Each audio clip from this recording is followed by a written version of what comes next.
Hi friends, welcome to my channel. আজকে তোমাদের সাথে জামাই ষষ্ঠী স্পেশাল চিংড়ির বিরিয়ানি কাম পোলাও এই রেসিপিটা শেয়ার করব। আশা করব তোমাদের ভিডিওটা ভালো লাগবে। রেসিপিটা করার জন্য ফার্স্টে আমি এখানে 500 গ্রাম চাল নিয়ে নিয়েছি। এটা আমি বাসমতি রাইস নিয়েছি। এখানে দেখো তিনটে আমি পেঁয়াজ কুচি করে রেখেছি। এই পেঁয়াজ কুচিগুলো আমি বেরেস্তা করে নেব কিছুটা পরিমাণ, আর কিছুটা পরিমাণ আমি মাছটা রান্নার সময় ইউজ করব। নেক্সট দেখো আমি এখানে 300 গ্রাম চিংড়ি মাছ নিয়ে নিয়েছি। এই রেসিপিটা করার জন্য আমি এখানে খুব ভালো করে এই মাছগুলোকে ধুয়ে কেটে নিয়েছি। এবার এটাই নুন হলুদ আমি মাখিয়ে রেখেছি। এই মাছ রান্নাটা কষানোর জন্য আমি এখানে আদা, রসুন, লঙ্কা আর একটু টমেটো পেস্ট করে নিয়েছি। এই চিংড়ি মাছটা এবার আমি ম্যারিনেট করে নেব। এই চিংড়ি মাছটা ম্যারিনেট করার জন্য আমি একটু টক দই দেবো, নুন হলুদ দিয়ে তো আগেই মেখে রেখেছিলাম, আর একটু লঙ্কার গুঁড়ো আর একটু গরম মশলার গুঁড়ো বা তোমরা বিরিয়ানির মশলা দিয়েও ম্যারিনেট করে নিতে পারো।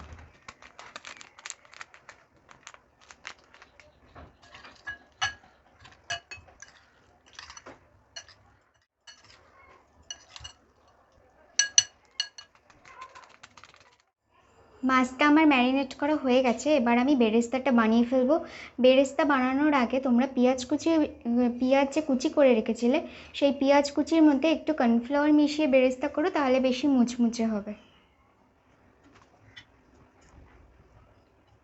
আমি দেখো এখানে গ্যাস অন করে কড়াই বসিয়ে দিয়েছি। আমি এখানে সাদা তেলও দিয়ে দিয়েছি। এবার আমি বেরেস্তাটা করে নেবো। এই সময় কিন্তু তোমরা গ্যাসের ফ্লেমটা একদম হাই রাখবে, একটুও কমাবে না। আমিও হাই রেখে এবার পেঁয়াজগুলো দিয়ে দিচ্ছি।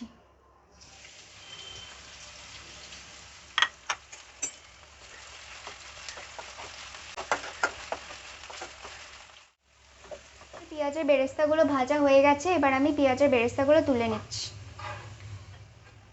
দেখো এবার আমি বেরেস্তা ভাজা তেলে পেঁয়াজ কুচিটা দিয়ে দেবো। এবার আমি ওই চিংড়ি মাছটা রান্না করে নেব।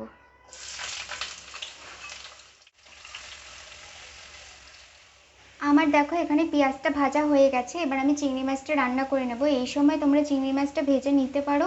আমি এখানে চিংড়ি মাছটা আর ভাজছি না, যেহেতু আমার চিংড়ি মাছটা অলরেডি ম্যারিনেট করা আছে। এবার আমি পেস্ট করে রাখা মশলাটা এর মধ্যে দিয়ে দিচ্ছি। এই মশলাটা কষানোর মধ্যে দেখো আমি নুন হলুদ আর লঙ্কার গুঁড়ো দিয়ে দিয়েছি। এবার আমি সব কটাকে খুব ভালো করে কষিয়ে নেব। মশলাটা দেখো আমার প্রায় কষেই এসছে। এই সময় তেল ছাড়তে শুরু করে দিয়েছে। এখন আমি ম্যারিনেটেড চিংড়িগুলো দিয়ে দেবো।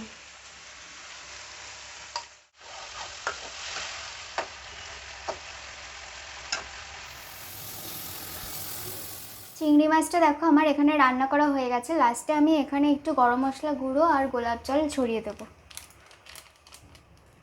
আমি এখানে 1 চামচ গোলাপ জল দিয়ে দিচ্ছি। চিংড়ি মাছগুলো দেখো এবার আমি গ্রেভিটা থেকে আলাদা করে নেব। বাসমতি চালটা আমি খুব ভালো করে ধুয়ে শুকিয়ে তারপরে আমি এই চালটাকে খুব ভালো করে ভেজে নেব। আমার যে এক্সেস মশলাটা থেকে গেছিলো সেই মশলাটার মধ্যে এবার আমি এই চালটা দিয়ে দিচ্ছি। দিয়ে খুব ভালো করে এটা আমি নেড়ে চেড়ে খুব ভালো করে ভেজে নেব। তোমরাও ভালো করে খুব ভালো করে চালটাকে ভেজে নিও। যত ভালো করে ভাজবে তত ঝরঝরে হবে খেতে।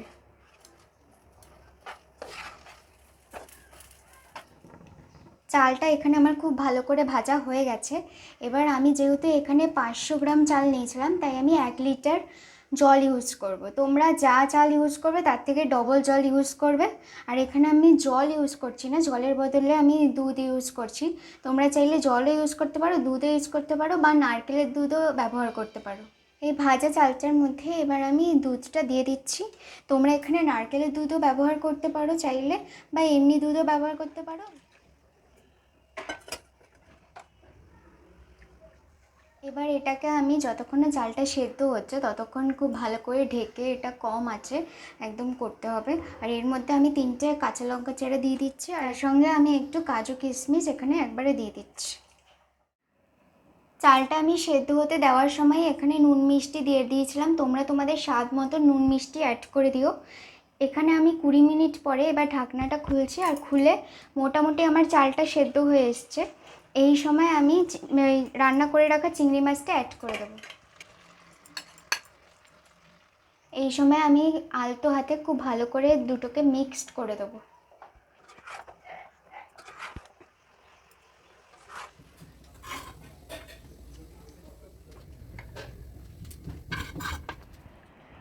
রেসিপিটা আমার রেডি হয়ে গেছে। এই সময় আমি পেঁয়াজ বেরেস্তা দিয়ে দেখো এটাকে সার্ভ করেছি। আমি এটা চিকেনের সাথে সার্ভ করেছি, তোমরা তোমাদের পছন্দ মতো আইটেমের সাথে এটা সার্ভ করতে পারো। আশা করব ভিডিওটা তোমাদের ভালোই লেগেছে, আর ভালো লাগলে অবশ্যই লাইক, শেয়ার, কমেন্ট আর সাবস্ক্রাইব করতে ভুলো না।